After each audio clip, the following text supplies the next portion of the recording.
भारतीय सिनेमा के इतिहास में एक से बढ़कर एक बेहतरीन फिल्में आई, चाहे वो बॉलीवुड से हो, चाहे साउथ से हो, चाहे मराठी सिनेमा से, चाहे बंगाली सिनेमा से। मतलब भारतीय इतिहास में आप देख ले तो एक से बढ़कर एक फिल्में आई है।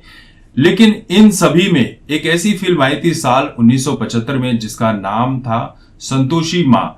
ये फिल्म उस साल रिलीज हुई थी जिस साल शोले और दीवार जैसी फिल्में रिलीज हुई थी, और इन सभी से कड़ी टक्कर देते हुए इस फिल्म ने जो कमाई की थी वो अपने आप में अद्भुत थी।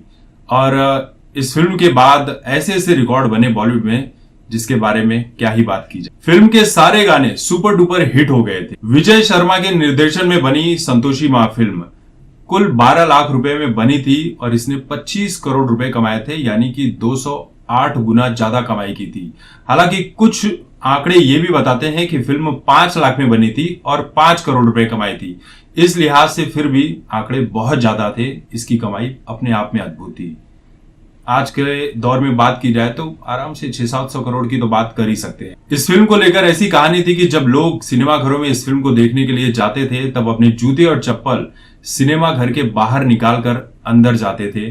कुछ लोग फूल माला, कुछ लोग आरती की थाली वगैरह भी लेकर जाते थे और हाथ जोड़कर इस फिल्म को देखते हुए नजर आए थे।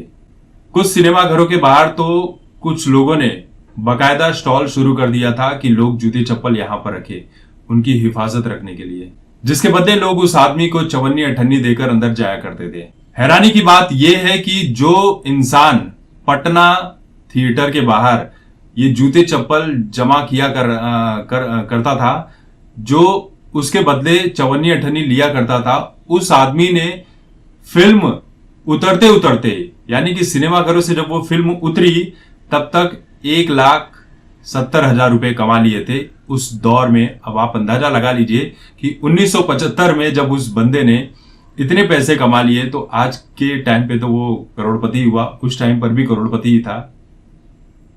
ये फिल्म 50 सप्ताह तक थिएटरों में चली थी और आजकल की फिल्में 2 दिन के बाद ही डाउन हो जाती है। ज्यादा से ज्यादा हफ्ते भर चलती है, कोई अच्छी फिल्म हो तो, बहुत अच्छी हो तो 15-20 दिन।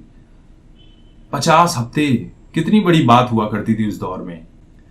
फिल्म में संतोषी माँ का किरदार जिन्होंने किया था अनीता गुहा, उनका सिर्फ गेस्ट अपीयरेंस था, लेकिन उसके बाद भी वो इतनी पॉपुलर हो गई कि उनके घर के बाहर उनका आशीर्वाद लेने के लिए लोग कतार लगाकर खड़े रहा करते थे और वो आशीर्वाद दिया भी करती थी।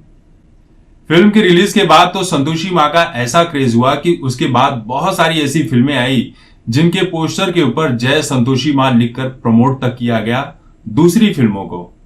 मायापुरी मैगजीन में भी एक आर्टिकल छपा था कि इस फिल्म की रिलीज के बाद संतोषी माँ के मंदिर में भक्तों की तादाद बहुत ज्यादा बढ़ गई थी। तो इस फिल्म की जुड़े तो बहुत फैक्ट है, बहुत सारे फैक्ट्स हम जानते भी नहीं होंगे, लेकिन जो हम इधर उधर से पढ़ लेते हैं वही आपको बता रहे हैं। लेकिन ये फिल्म अपने आप में वाकई में अद्भुत थी। फिल्म की कहानी बेहतरीन थी और फिल्म में जिस तरह से संतोषी माँ की भक्त के रूप में दिखाया गया था, उनकी कहानी को दिखाया गया था, वाकई लोग बहुत दिल से जुड़ गए थे।